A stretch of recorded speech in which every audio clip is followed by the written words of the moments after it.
Assalamualaikum warahmatullahi wabarakatuh. Balik lagi bersama saya sama Pak Dani. Sekarang kita akan membahas sesuatu yang lebih santai lagi. Saya mau ngebahas tentang hal-hal receh selama bulan Ramadan. Hal receh yang pertama yang biasa dilakukan oleh kita nih, apa itu? Ngabuburit, Pak Dani. Seru nih. Oke, ngabuburit. Nah, ngabuburit ini yang paling sering banget dilakukan oleh masyarakat di Indonesia, terutama di kota-kota besar.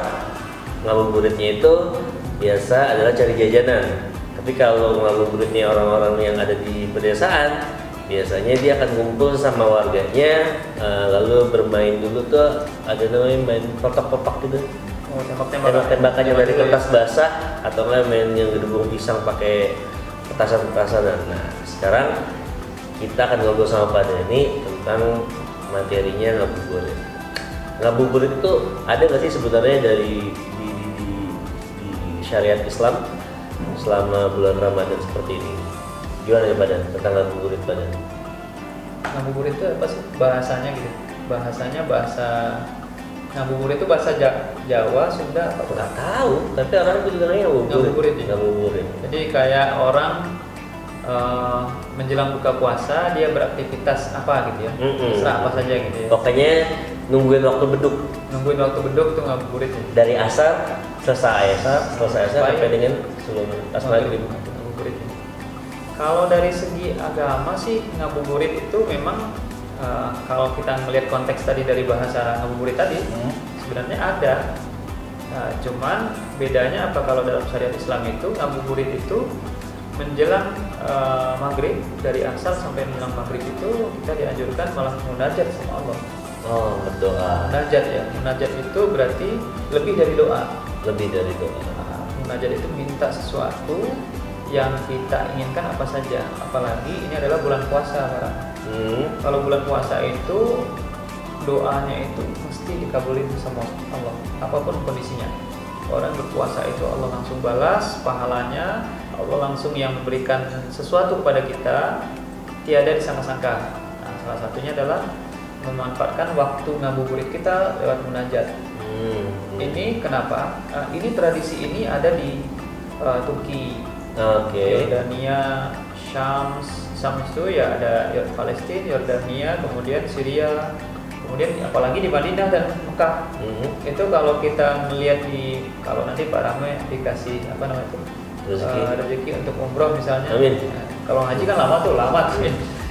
Nah, pergi ke Mekah, Madinah, nggak ada orang yang shopping apa gitu. Kalaupun ada, itu pasti orang Indonesia. Oh gitu. Dan di Mekah yang di Tower Zam-Zam itu yang baru itu kita lihatnya ada jam gede itu pasti orang Indonesia yang shopping. Nah, ada nggak Pak pengalaman ngabuburit Pak selama kecil Pak di daerah Bapak? Kan Bapak berasal dari Padang nih Pak. Kejadian ngabuburit apa Pak yang paling seru Pak di daerah asal Bapak? Kalau dulu waktu tahun 90-an ya, ngabuburit di Padang itu kita pergi ke jembatan. Jembatan yang luas, panjang gitu ya. Di Sumatera kan panjang-panjang jembatannya, karena sungainya besar-besar. Kayak di Jawa. Kita pakai angkot, kalau nggak pakai angkot pakai sepeda, bareng-bareng sama teman-teman. Ngumpul, ngeliatin tuh orang mandi. Mandi di sungai. Yang mandi di sungai Perempuan. Perempuan atau laki-laki. Sama aja. Yang jelas untuk meringankan puasa kan berat ya. Jadi dia mandi itu untuk biar refresh aja gitu. Kita yang nontonin di atas, yang ngabuburitnya di atas, kita nonton gitu.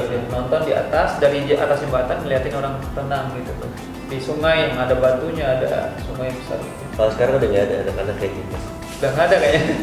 main ML, kalau nggak PUBG ya. Nah, itu keseruannya Pak.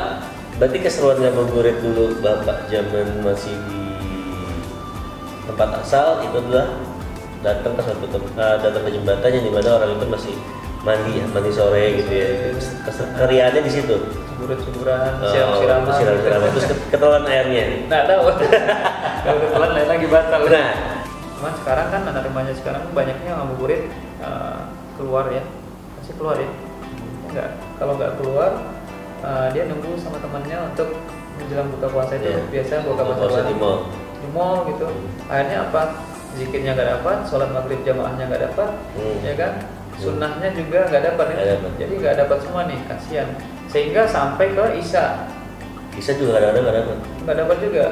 Ditambah lagi habis Isya ada konser di mall ya, paling lagi malam gitu, nggak ketemu, jadi hilang semua. Jadi gitu ya. Sebenarnya di konteks ngabuburit itu sebenarnya juga ada pahala yang tersembunyi di dalam kegiatan tersebut, Pak ya. Jadi memang selama kita mulai dari sahur sampai dengan nanti berbuka dan sampai dengan sholat isya dan tarawih, itu semuanya selalu ada amalan ya Pak ya.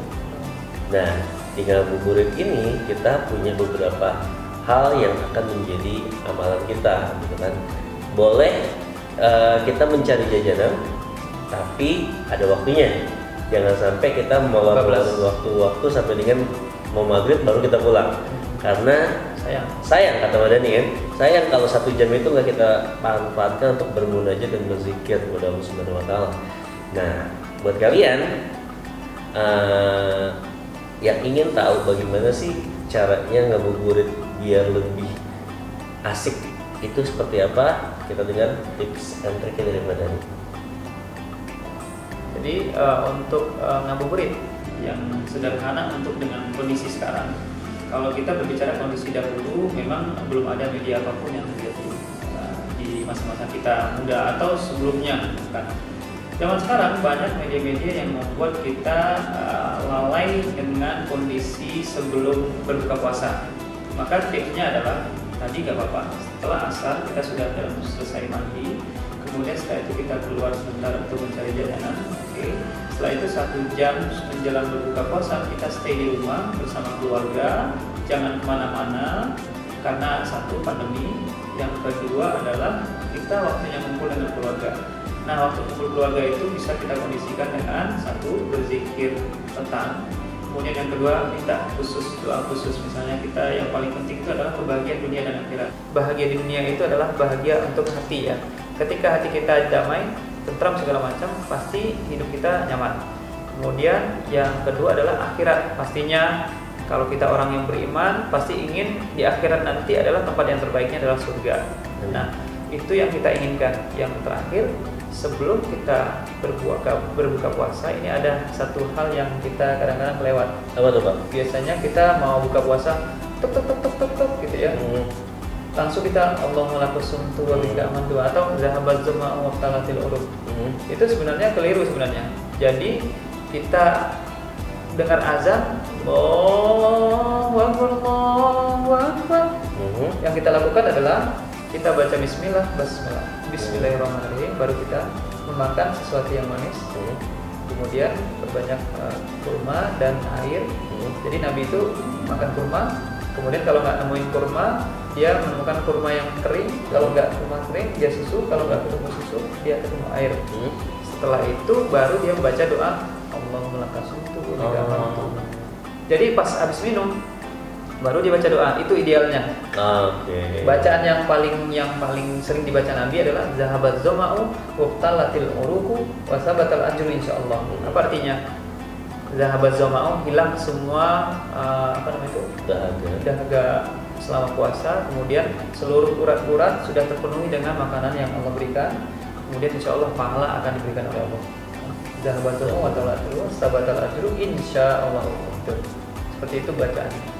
Nah ini yang harus kita lakukan selama bulan puasa, apalagi kondisi pandemi seperti ini, kita perlu banget untuk lebih dekat dengan Allah. Itu Pak. Oke, baik.